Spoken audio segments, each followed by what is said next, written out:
Selamat pagi. Tuhan berkati. Hari ini kita nak bicara tentang penyelamat dunia. Mengapa kita perlu penyelamat?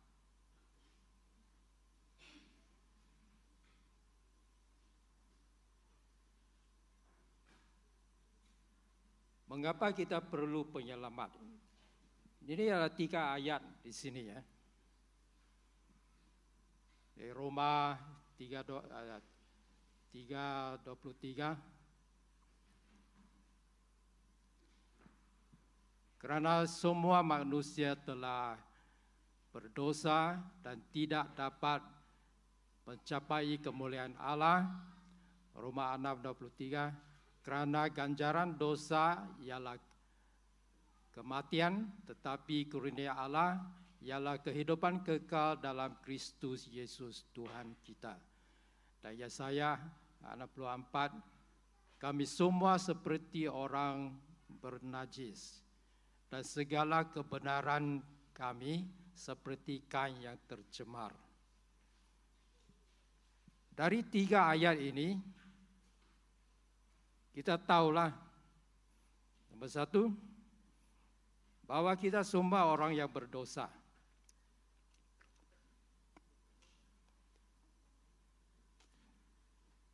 Betulkah? Kita semua orang yang berdosa, termasuk pastor? Ya. Kenapa?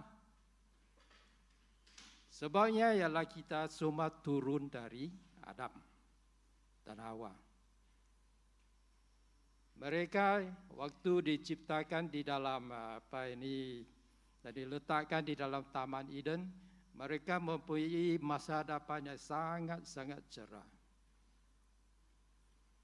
Tapi mereka digoda dan mereka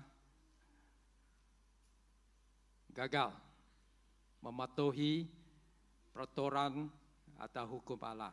Di dalam Taman Eden ada satu hukum saja, yaitu mereka jangan makan buah dari pokok pengetahuan baik dan jahat. Tapi mereka ingkarlah. Mereka gagal mematuhi, dan itulah dosa. Jadi kita yang turun dari Adam dan Hawa mempunyai tabi'i pemberontak itu. Tapi bukan itu saja. Nanti kamu kata, kerana Adam gagal, kerana Adam ialah pemberontak, saya kena. Kita semua kena, bukan. Sebenarnya, dari segi amalan, dari segi perbuatan, kita semua ada buat dosa. Jadi kita semua ialah orang yang berdosa. Dan ganjaran dosa ialah maut. Upah dosa ialah maut. Ada setengah orang dia cuba selamatkan diri sendiri. Tapi tak boleh lah. Ada setengah fikirnya manusia kata, kalau saya buat baik, saya kebaikan dulu, usaha baik itu melebihi saya dosa, saya boleh sampai ke surga. Itu mereka punya fikiran manusia. Dan itu pun tak pasti. Jadi kita perlu penyelamat. Kerana kita tak boleh selamatkan diri sendiri. Kita boleh cuba. Tapi Alkitab kata, saya kata, kita punya usaha yang paling baik pun macam kain yang tercemar. Jadi kita tak boleh selamatkan diri sendiri. Oleh kerana kita tak boleh selamatkan diri sendiri, kita perlu penyelamat. Kalau kamu jatuh di dalam tengah Lautan Pasifik, dan kamu tak boleh berenang, kamu perlu penyelamat. Dan kalau kamu tahu berenang pun, kamu perlu penyelamat. Jadi konsep penyelamat ini wujud di dalam Alkitab. Di dalam Alkitab ada satu cerita, garisan cerita, plot line. Dia ada satu cerita dari Kejadian hingga ke Wahyu. Jangan heran, kita ada satu Alkitab, tapi dalamnya ada dua perjanjian. Dan di dalam Alkitab, satu Alkitab, dua perjanjian itu, ada satu plot line yang kaitkan kedua-dua. Dan plot line itu berjalan dari Kejadian hingga ke Wahyu. Kalau kita kaji plot line ini, konsep penyelamat itu wujud. Banyak konsep yang lain lah. Kalau kita kaji apa ini teologi Alkitabiah, biblical theology, yaitu teologi yang berasaskan plot line, cerita dari Kejadian hingga ke Wahyu. Dan satu antaranya ialah penyelamatan. Dari awal, seawal apa ini Kejadian 3, apabila manusia sudah berdosa, firman Tuhan kata ini. Kejadian 3 ayat 15 dan seterusnya. Aku akan mengadakan permusuhan antara engkau dengan perempuan itu. Ini apa yang Allah kata kepada ular, syaitan. Dan antara keturunanmu dengan keturunannya. Keturunannya akan meremukkan kepalamu dan kamu akan meremukkan tumitnya. Ini ada bau-bau Injil.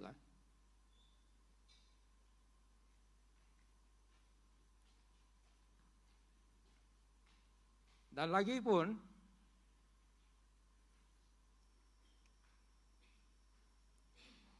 kalau kita masuk di dalam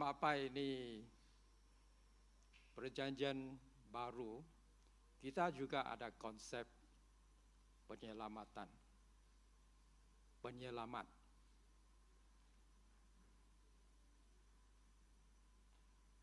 Next.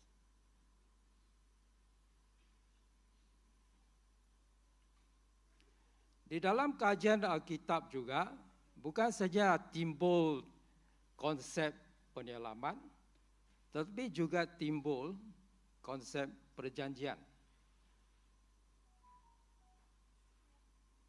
covenant, konsep perjanjian. Ini timbul daripada kajian Alkitab dari Kejadian hingga ke Wahyu. Di dalam Alkitab, seperti saya kata tadi, ada dua perjanjian. Perjanjian lama dan perjanjian baru. Atau sebagai Yeremia 31 di sini. Maafkan saya. Ada satu perjanjian, lihatlah akan tiba harinya firman Tuhan. Apabila aku membuat perjanjian baru dengan keturunan kaum Israel dan keturunan kaum Yahuda. Tidak seperti perjanjian yang telah kubuat dengan nenek moyang mereka ketika aku membimbing tangan mereka untuk membawa mereka keluar dari tanah Mesir. Perjanjian itu telah diingkari mereka. Dari Yeremia ini kita dapat tahulah bahawa ada dua perjanjian. Satu perjanjian yang dibuat dengan nenek moyang mereka. Siapa nenek moyang Israel? Ini cakap tentang kepada Israel dan Yahuda. Siapa nenek moyang Israel dan Yahuda? Nama dia ialah Abraham. Abraham disuruh keluar, diarah keluar dari Ur. Ur itu lebih kurang hari ini punya Irak. Dibawa sampai ke Kanan. Kanan itu mana? Kanan itu lebih kurang Israel hari ini, di mana sedang berlaku perang antara Palestin dengan Israel. Dibawa ke sana, dan Tuhan janji kepada Abraham, tanah ini saya bagi kamu. Tanah itu, di mana perang sekarang berlaku, diberi kepada Israel, keturunan Abraham, oleh Tuhan. Bukan oleh UN, bukan oleh bangsa-bangsa bersatu. Oke? Itu cerita lain lah untuk hari yang lain. Janji yang dibuat Tuhan kepada Abraham ialah saya berikan kamu tanah ini. Kamu akan dapat banyak anak, banyak keturunan. Ramai seperti apa yang dipasir di pantai. Ramai seperti bintang di langit. Dan keturunanmu akan memberkati seluruh dunia. Dan sesiapa yang memberkati kamu, saya akan berkati. Sesiapa yang kutuk kamu, saya akan kutuk. Itu janji. Itu janji Tuhan kepada Abraham. Dan kepada keturunannya. Dan keturunan ialah siapa? Dan keturunan ialah anak-anak dia melalui Ishak dan Yakub. Abraham ada anak yang lain, nama Esau. Hari ini punya orang Arab ialah keturunan Esau. Abraham ada lagi satu anak melalui dia punya orang gaji, yang nama Ishmael. Jadi dari Ishmael, dari Esau, dan saya rasa suku-suku yang lain, ada orang lain di Timur Tengah selain daripada keturunan Abraham melalui Ishak dan Yakub. Macam mana mereka dipanggil Israel? Karena Yakub tukar nama, Tuhan tukar nama Yakub kepada Israel. Israel artinya dia yang bergumul dengan Tuhan. Dan Israel bergumul dengan Tuhan sampai hari ini. Mereka pemberontak. Mereka ada satu penyelamat. Tapi mereka tidak terima penyelamat itu. Mereka masih tunggu. Mereka punya fikiran lah, dalam fikiran mereka tunggu penyelamat. Walhal penyelamat itu sudah datang.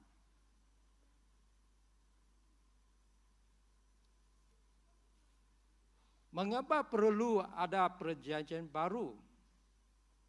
Sebabnya ialah Israel, anak-anak keturunan Abraham itu gagal menjadi umat pilihan Allah. Dari Mesir, tanah perbudakan mereka dibawa keluar dan ke tanah perjanjian itu, Kanan. Mereka hidup di sana, tujuan Allah pilih mereka ialah supaya mereka menjadi terang kepada bangsa-bangsa sekeliling. Tapi mereka gagal.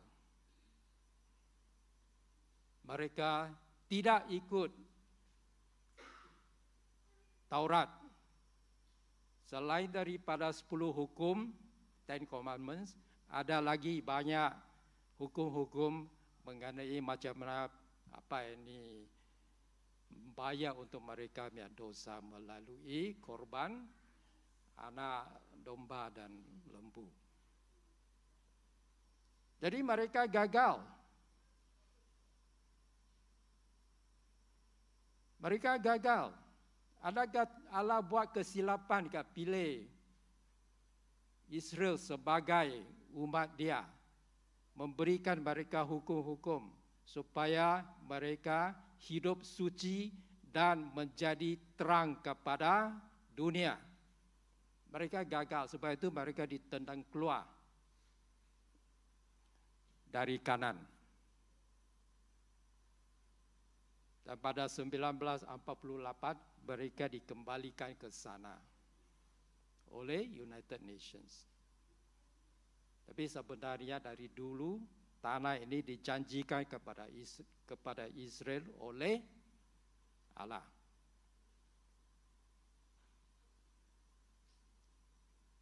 Adakah Allah buat kesilapan pilih Israel menjadi dia punya umat untuk menjadi terang kepada dunia?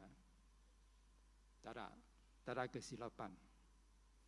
Di dalam rencana Tuhan, dan inilah plot line dari Kejadian hingga ke Wahyu, di dalam Alkitab, di dalam rancangan Tuhan, Israel dipilih untuk gagal. Itu bukan satu kesilapan, Israel gagal. Mengapa Israel gagal? Apa tujuannya Tuhan pilih Israel untuk gagal? Sebabnya ialah Allah hendak menunjukkan kepada semua orang bahawa manusia yang sudah ada tabi'i berdosa, pemberontak, yang diwarisi dari Adam dan Hawa, walaupun diberi hukum-hukum yang baik, mereka tidak boleh patuhi. Itu saja. Dari tanah kegagalan, dari kegagalan Israel hidupnya, timbulnya, munculnya perjanjian baru.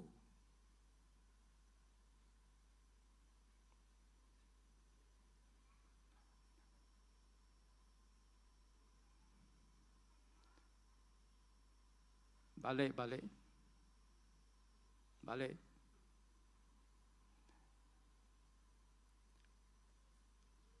Perjanjianku itu telah diingkari mereka. Sungguh pun aku seperti suami bagi mereka. Demikianlah firman Tuhan. Inilah perjanjian yang akan ku buat dengan keturunan kaum Israel selepas zaman itu. Ini perjanjian baru. Tuhan berfirman, aku akan meletakkan hukum-hukumku dalam fikiran mereka dan menuliskannya dalam hati mereka. Aku akan menjadi Allah mereka dan mereka akan menjadi umatku. Dulu hukum-hukum Allah diukir di dalam batu loh. Tapi di dalam perjanjian baru, hukum-hukum Allah akan ditanam di dalam hati dan apa ini akal kita. Macam mana? Nah, kita akan tahulah. Inilah di dalam perjanjian baru. Hukum-hukum Allah tertanam di dalam hati dan batin kita.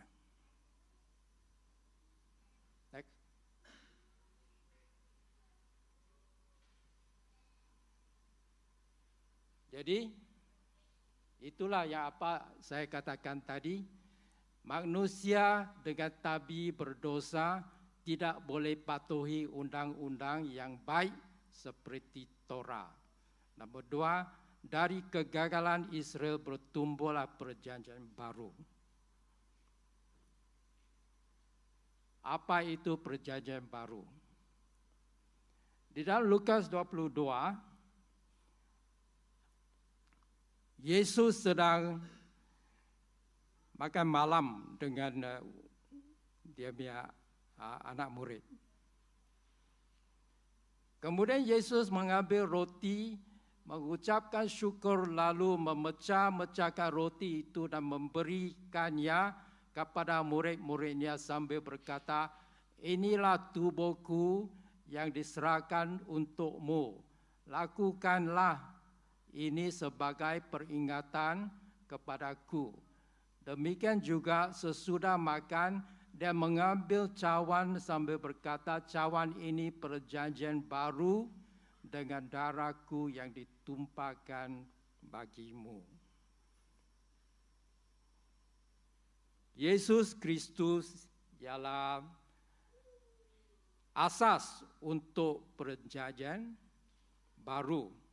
Dia darah ditumpahkan untuk selamatkan kita dari dosa. Jadi, Yesus Kristus ialah pokok.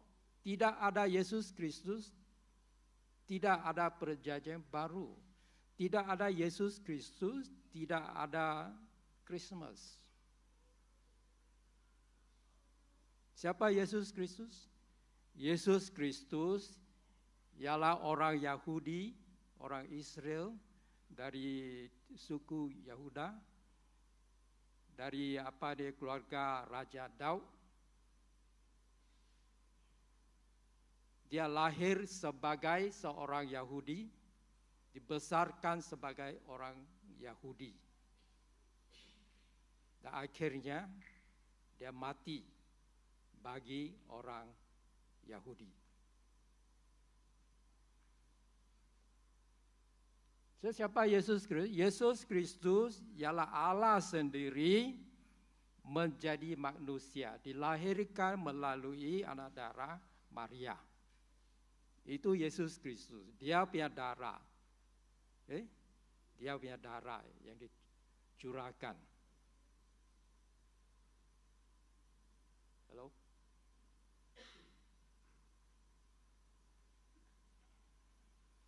Dia punya darah yang dicurahkan. Dia punya kelahiran telah dinubuatkan dalam perjanjian lama. Dan di dalam perjanjian barulah dia menjadi genap, menjadi nyata. Yesus Kristus ialah penyelamat Israel. Jadi soalannya timbul, macam mana penyelamat Israel boleh menjadi penyelamat dunia? Kita bukan orang Israel.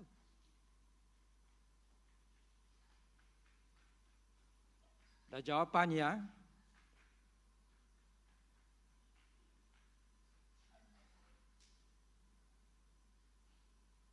next.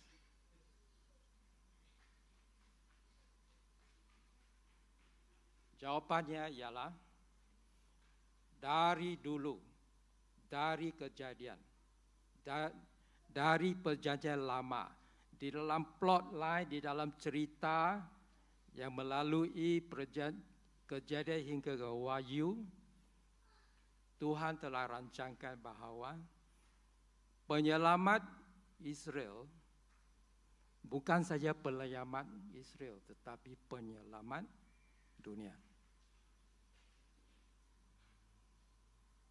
Yesaya 42 ayat 6. Tuhan telah memanggil engkau dalam perbenaran.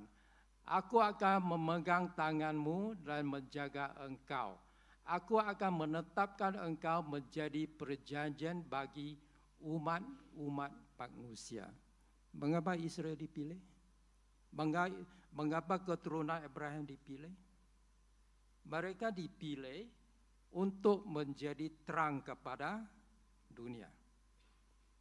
Jadi di sini sudah ada bau-bau bahwa Mesias Israel atau juru selamat Israel itu sebenarnya ialah juru selamat untuk seluruh dunia.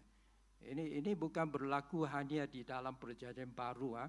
Oleh kerana Israel tolak Yesus Kristus, maka Injil itu pergi ke bangsa lain, bukan? Dari dulu di dalam perjanjian lama Tuhan telah tetapkan bahawa Israel akan menjadi terang kepada dunia. Menjadi perjanjian bagi umat manusia dan cahaya bagi bangsa-bangsa untuk mencelikkan mata orang buta, untuk mengeluarkan orang tahanan dari kurungan dan orang yang duduk dalam kegelapan dari penjara. Dan Yohanes 10, akulah gembala yang baik. Ini Yesus Kristus yang berucap. Akulah gembala yang baik. Aku mengenal domba-dombaku dan domba-dombaku mengenalku. Dia cakap tentang Israel. Gereja yang pertama, orang yang percaya kepada Yesus yang pertama ialah orang Yahudi. Gereja perubahan terdiri mulai dengan orang Yahudi yang miskin, yang dihina, itu percaya kepada Yesus Kristus. Orang besar-besaran Israel tolak dia dan akhirnya bunuh dia. Semua dalam rancangan Tuhan. Jadi dia kenal domba-dombanya dan domba-dombaku mengenalku. Sebagaimana Bapa mengenalku dan aku mengenalnya. Aku mengkorbankan nyawaku untuk domba-dombaku. Aku miliki domba-domba lain. Yesus Kristus memiliki domba-domba lain. Artinya selain daripada Israel punya domba Israel. Yang bukan daripada kawanan ini, mereka juga mesti ku pimpin dan mereka akan mengikut suaraku. Kesemuanya akan menjadi satu kawanan dengan satu gembala. Itulah jawaban. Macam mana Mesias atau juru selamat Israel boleh menjadi juru selamat dunia. Ini adalah rancangan Tuhan dari dulu. Supaya Yesus Kristus bukan saja Mesias atau juru selamat kepada Israel, tetapi adalah juru selamat dunia. Itulah macam mana ini orang Iban, orang Kadazan, orang Melayu, orang Cina, orang India boleh menjadi Kristen dan menjadi umat Allah. Next.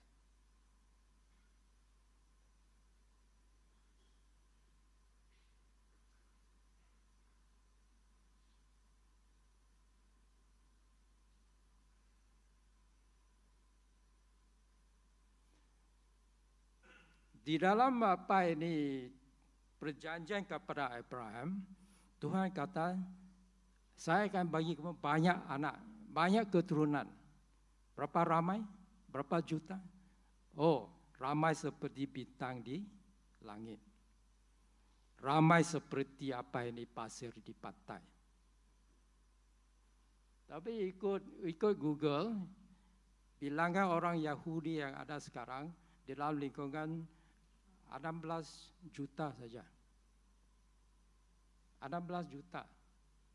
Itu per 8 bilion penduduk dunia.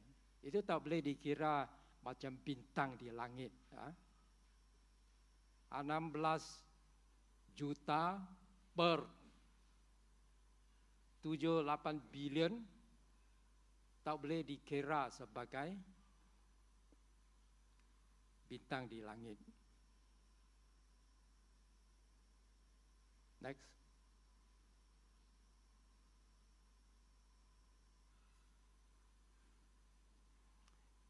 Janji itu kepada Abraham bahwa anaknya akan menjadi begitu banyak digenapi oleh gereja hari ini.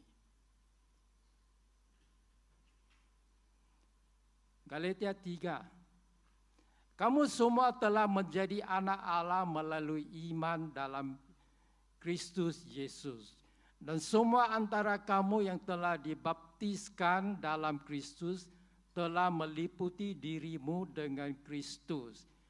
Tiada lagi orang Yahudi atau orang Yunani. hamba atau orang merdeka, lelaki atau perempuan, kamu semua menjadi satu dalam Kristus. Dan jika kamu milik Kristus, kamu ialah benih Abraham dan menjadi waris menurut janji itu. Kita semua menjadi anak Abraham melalui iman. Orang Israel ialah anak Allah oleh kerana lahiriah. Kita yang duduk di sini dan online yang dengar ini, kita semua menjadi umat Allah dan keturunan Abraham melalui iman. Nah, hari ini ada berapa ramai Kristen di dalam dunia? Ada dalam lingkungan apa ini? Ikut Google 2,38 bilion. Per 8 bilion, ya lebih kurang 30%. Mungkin itu boleh dikira sebagai bintang di langit. Baru itu boleh dikira sebagai pasir di pantai. Dan belum genap lagi. Karena kita harus menjalankan penginjilan. Supaya ada lagi domba-domba di kawanan yang lain yang mesti masuk di dalam kawanan yang sama. Jadi janji ramai anak kepada Abraham digenapi oleh gereja hari ini.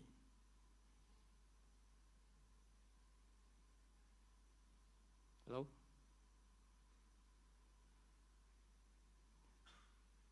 Kita sampai ke akhir khotbah ini.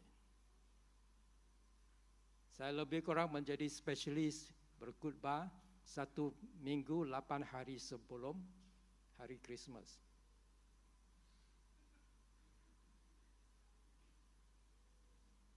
Saya nak kita semua tahu bahwa dengan lahirnya Yesus Kristus bukan 25 Desember. Itu hanya tradisi gereja. Sebenarnya kita tak tahu bila Yesus Kristus lahir. Tiap-tiap hari pun boleh jadi Christmas. Kerana dengan lahirnya Yesus Kristus, lahirlah pengharapan yang baru. Dengan lahir Yesus Kristus, lahirlah sukacita yang baru. Yesus Kristus ada damai sejahtera yang baru. Jadi sambil kita tunggu hari Natal, 25 Desember, mari kita tunggu dengan penuh pengharapan dan sukacita. Saya tak tahu macam mana keadaan kamu sekarang, okey? Mungkin kamu kurang sukacita, mungkin ada sesuatu yang tak baik berlaku dan kamu tidak ada sukacita atau kegembiraan. Lupakan itu. Pandang kepada Yesus Kristus. Kerana dia membawa pengharapan yang baru. Dia membawa sukacita yang baru. Dia membawa damai sejahtera yang baru. Dan dia akan kembali lagi sekali membawa surga dan bumi yang baru. Dan semua orang yang percaya ada bahagian di dalam bumi surga yang baru. Mungkin kamu sedih kerana ada orang yang meninggal. Di dalam surga yang baru dan bumi yang baru, tidak ada lagi kematian, tidak ada lagi air mata, tidak ada lagi kesedihan. Itu semua lenyap. Kerana dia punca itu ialah syaitan. Syaitan sudah pergi neraka untuk selama-lamanya. Tuhan berkati.